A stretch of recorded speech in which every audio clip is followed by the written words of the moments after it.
Algérie, FAF, Majid Bouguera refuse de prolonger et se dirige vers le Golfe. Après des négociations qui n'ont pas abouti à un accord avec la FAF, Majid Bouguera s'est envolé vers sa résidence privée à Dubaï. En effet, le sélectionneur de l'équipe nationale des joueurs locaux a quitté l'Algérie la semaine dernière, quelques jours après la fin du championnat d'Afrique des nationaux des joueurs locaux, CHAN 2023, et le fait que les négociations entre Majid Bouguera et la FAF ont échoué sur un potentiel nouveau contrat avec les Verts. L'entraîneur de l'équipe nationale algérienne des joueurs locaux, Bouguera, est apparu aux Émirats Arabes Unis, selon ce qui a été révélé par des médias et des publications sur les réseaux sociaux. Majid a reçu dans sa résidence à Dubaï le consul général d'Algérie Ami Mahmoud, qui était accompagné d'un groupe de dignitaires lors de sa visite à la maison du sélectionneur national. Le consul général d'Algérie à Dubaï a honoré l'entraîneur des Verts pour son exploit historique avec l'équipe nationale algérienne locale, pour son parcours lors du CHAN 2023. Plusieurs fuites ont indiqué que les négociations entre Majid Bouguera avec les responsables de la Fédération algérienne de football, FAF, pour prolonger son contrat avec l'équipe nationale algérienne ont échoué en raison d'un différend financier.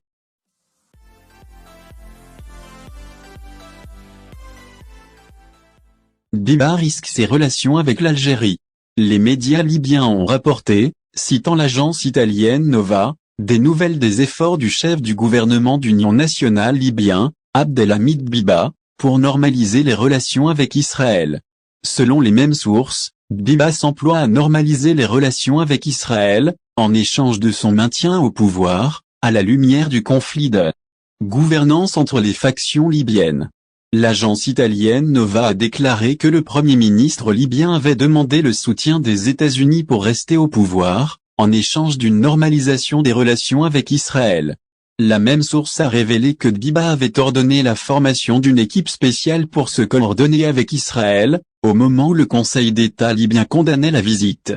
du ministre du Travail et du chef de la Chambre de commerce et d'industrie dans les territoires occupés. Et une déclaration du Conseil d'État libyen a déclaré que la position de la Libye sur la question palestinienne est claire, et a également rejeté la visite de responsables libyens en Cisjordanie avec l'approbation des autorités d'occupation israéliennes. Dans sa déclaration, le Conseil d'État libyen a averti que ces visites seraient un prélude à d'autres étapes dans les relations avec l'entité sioniste. Alors que l'agence italienne Nova a indiqué qu'un proche collaborateur de Abdelhamid Biba a rencontré des représentants du Mossad, et a demandé le soutien des États-Unis pour maintenir le gouvernement de Biba au pouvoir. Un proche de Biba a déclaré que ce dernier demandait le report des élections présidentielles, sous prétexte que les conditions adéquates pour les tenir n'étaient pas réunies, en échange d'une normalisation des relations avec Tel Aviv, selon la même source. Cela arrive à un moment où l'Algérie poursuit ses efforts inlassables pour résoudre la crise libyenne, en appelant à des élections présidentielles par lesquelles le peuple libyen choisira un président pour le pays et mettra fin à la guerre. C'est que Haftar, le fils du général de division libyen à la retraite Khalifa Haftar, s'est rendu en Israël en 2021 dans le but d'entretenir des relations diplomatiques afin d'obtenir une assistance militaire, selon le journal israélien Haaretz.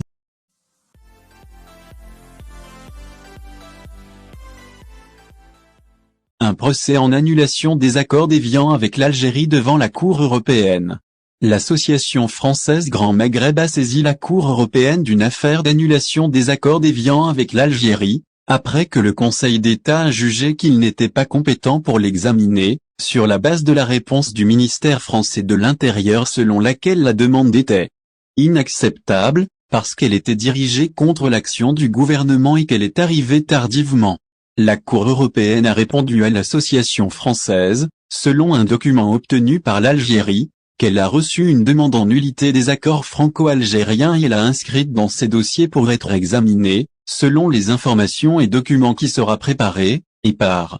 conséquent, vous serez informé des décisions qui seront prises. L'association a estimé que la décision d'annuler les accords permettrait aux Algériens d'obtenir leurs droits en termes de compensation financière et de réhabilitation, d'autant plus que ce qui est venu dans les accords cause toujours un préjudice aux Algériens, du fait de leur exposition aux radiations nucléaires des expériences française dans le désert algérien. L'association a expliqué que la signature des accords par la partie algérienne est intervenue avant l'indépendance, et qu'elle soumet les signataires selon le droit international au gouvernement français, car leur pays était encore sous domination française à l'époque, et donc une partie française n'a pas pu signer d'accord avec son pays, selon les responsables de l'association, qui estime que les accords garantissent la protection des officiers et soldats français qui ont commis des crimes contre l'humanité en Algérie contre les viols, les meurtres et les déplacements, et ils en bénéficient, en vertu des mêmes accords, de l'amnistie et de l'impunité de toute poursuite et peine. La même association française Grand Maghreb avait saisi le Conseil d'État français il y a près d'un an, réclamant l'annulation de l'accord pour plusieurs considérations, et il était mentionné dans un document portant la réponse du Conseil de la magistrature français, dont copie Algérie obtenue. La lettre disait que les signataires de ces accords côté algérien n'étaient pas compétents et avaient été trompés de bonne foi, car ils ne connaissaient pas les conséquences de l'autorisation accordée à la France dans ces accords de mener des expériences nucléaires, chimiques et bactériologiques, de ne pas mentionner qu'elles contiennent une annexe secrète liée au maintien par la France de 4 centres d'essai dans le désert pendant une durée de 5 ans, ce qui est contraire à la Convention de Genève et au principe de respect des droits de l'homme. Parmi les justifications de l'Assemblée française, qui comprend des représentants français d'ascendance africaine, est présidée par le représentant français, Carlos Martínez Bilongo, que les essais nucléaires autorisés par ces accords ont entraîné des atteintes à la santé publique et la pollution des animaux, des plantes et de l'environnement, qui constituent une infraction continue, incriminée à l'article 223-1 du Code pénal. Dans leur requête adressée au Conseil d'État français, les initiateurs ont souligné que les accords entachés d'abus de pouvoir visaient à exonérer les autorités françaises de leurs responsabilités pour les actes commis en Algérie avant et après l'indépendance. Le Conseil d'État répondit par écrit aux requérants dans une correspondance officielle, dans laquelle il indiquait que suite à une correspondance avec le ministère français de l'Intérieur concernant la demande, le ministre de l'Intérieur a conclu que la demande était irrecevable, car dirigée contre l'action gouvernementale et est venue tardivement, et après avoir pris connaissance des autres pièces du dossier et après avoir passé en revue le droit administratif judiciaire et après avoir